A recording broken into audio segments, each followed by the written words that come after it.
Hey, welcome back to Album April. It's April 27th, and today I listened to Viva La Vida, or Death and All His Friends by Coldplay. It's kind of funny that it took this long to listen to a Coldplay album. Coldplay has been a pretty constant part of the scene for 25 years at this point.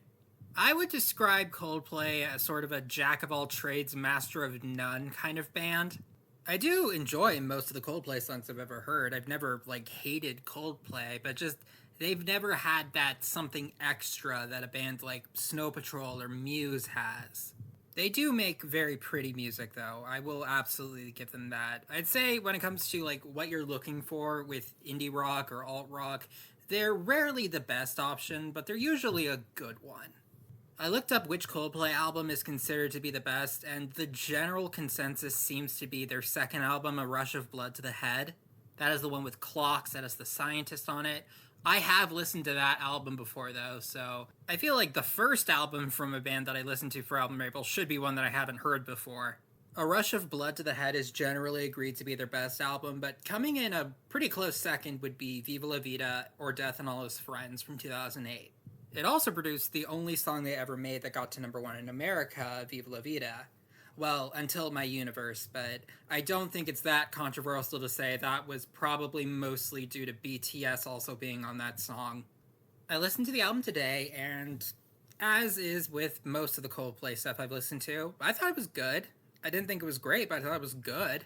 Like I already said, Coldplay knows how to make very pretty music. There's a lot of very pretty songs on this album, but it wasn't until the song Yes that I felt like there was some sort of edge or tooth to it.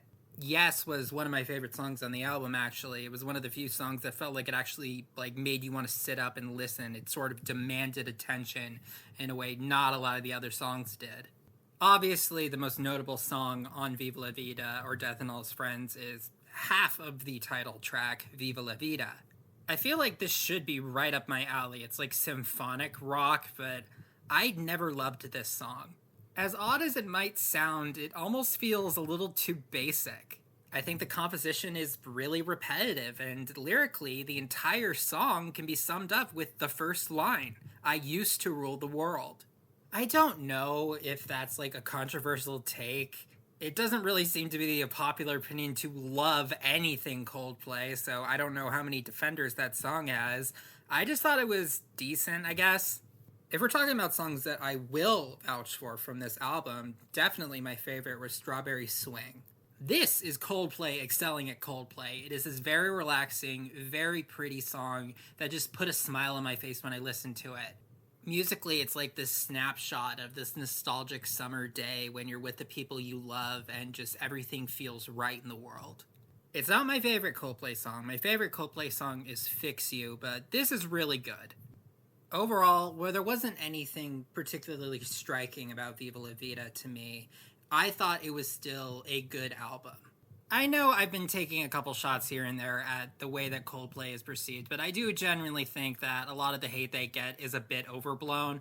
I mean, the members themselves, that's a different story. Chris Martin seems kind of annoying, but the music, I think, is never anything worth getting mad about. If you think they play it safe, I'm not really going to disagree with you, but they do seem to enjoy making that music. I do believe there is a time and place for the type of music that Coldplay is known for. Alright, thank you for listening. I'll see you tomorrow.